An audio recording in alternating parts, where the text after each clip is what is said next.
Okay, the guys behind this song number 10, Human, welcome to Dansk Melodi Grand Prix.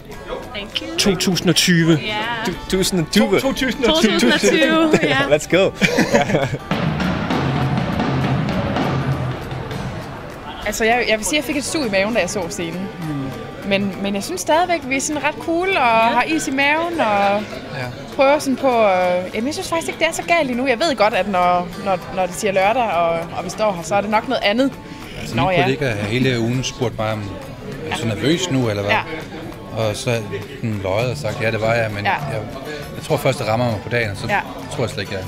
Ja, det er sådan den klassiske psykiske reaktion, ikke? Og man får også altid en bums et eller andet sted, ikke? Så jeg har både været forkølet, og jeg har også fået en bums, men jeg har sørget for at gøre det en uge tidligere end normalt. Så jeg tænker, jeg er helt klar, når showet løber af stilling. Vi er jo de ældste værter nogensinde. Ja. Hvordan er det? Vi er 100 år til sammen. Ja. Det er mig, der trækker det op, det ved jeg godt. Og i disse tider burde det jo nærmest ikke kunne lade sig gøre. Altså Grand Prix har jo lidt en tendens til nogle gange at blive lidt for generisk pop, alt for meget Scooby-Doo-Dab-Dab-Dividar, ikke? Så vi tog ligesom udgangspunkt i den, og så skrev en sang, der var altså lidt Grand Prix-egnet, men samtidig min stil, og samtidig, altså den var sigende, den var personlig. Hvorfor siger man ja til sådan noget her? Det gør man, fordi at sangen er god. Jeg fik tilbudt den her sang, og så takkede jeg ja til den, efter jeg havde givet et bud. Og så sagde de så derefter, den skal meldes til Melodi Grand Prix, har du lyst til det? Og så sprang jeg det på, og sagde selvfølgelig. Det gik ret stærkt for mit vedkommende. Jeg blev ringet op den 20. december og blev valgt til den her sang. Og på grund af tidspres og sådan noget, så skulle den simpelthen indspilles hurtigst muligt, og jeg endte med at flyve til Finland den 23. december og var først hjemme om aftenen den 24. og sådan noget, og så allerede den 20. blev det så udgivet og sådan noget, og så det hele gik super stærkt, ikke? Altså alt inden for en måned. Prøv at se den her bag ved mig. Det er meget glimmer. Er du til sådan glimmer og glamour? Det der, det er ikke mit setup. Det er ikke min scene. Det kan du godt allerede nu.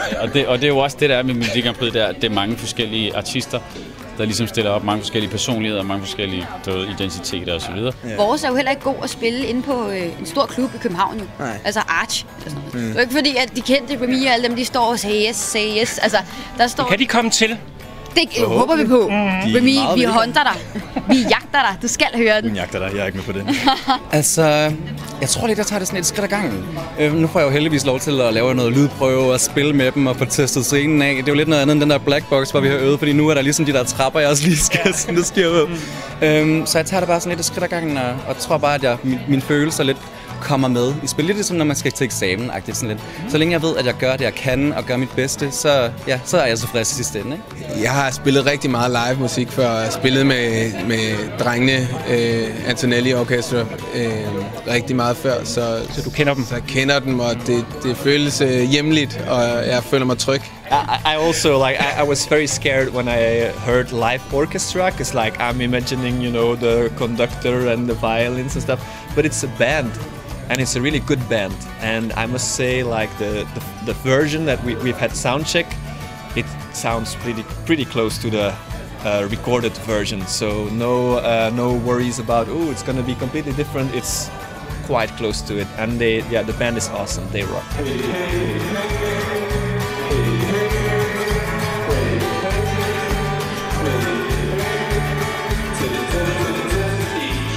Isam B-sang, den er virkelig, virkelig god, og også Maja og de sarte sjæle sang, men hvis jeg skal gætte på en, der vinder, så tror jeg, det bliver Yes. Altså, jeg tror da, at Venner Tane vinder. Hvorfor det? Hvorfor er der så mange, der snakker om dem? Fordi det er en meget effektiv sang. Altså, jeg har den også på hjernen. Fordi hvis jeg havde en favorit, så ville jeg vælge den. Det er jeg ikke sky for. Men det er fordi, at simpelthen fordi, at Yes vinder på lørdag. Nej, men det er fordi... det er snedigt. Altså, man skal tro, man siger her. Så du ser ikke dig selv som den oplagte vinderkandidat? Er det, du siger? Ja, det er det, jeg siger. Jeg synes, hvis jeg vinder, så er det super fedt, og jeg føler ikke, at det er noget tab, hvis jeg ikke går hen og gør. Personligt, så tror jeg, at jeg vil sende Kenny videre. Du har overhovedet tid til at tage til Rotterdam og sådan noget, bruge måneder på det her. Ja. Den her lille bit sang. Ja, altså, det har jeg. Det skal jeg bare finde jo. Altså, jeg har en ferie, jeg skal på den 21. maj, og det kan jeg lige nå. Så der er Eurovision lige slut nemlig. Ja, men du så vinder Eurovision, så kan det godt være, at vi skal ændre planerne. Så kan det godt være, at der lige kan ske en masse. Okay. Der er noget moderne som sms og app og sådan noget. Ved I overhovedet, hvad der foregår? Vi får sagt det utrolig mange gange. Jeg har stadigvæk en fastnet-telefon derhjemme. Men det er noget, vi ikke ved. Ja. Og det skal vi se, om vi bliver klogere på.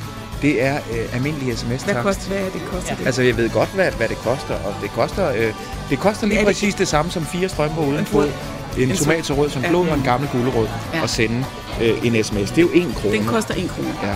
Men hvad sms-taksten er? Hvad er det? Men det må det undersøger du til på lørdag. Undersøger jeg til på lørdag.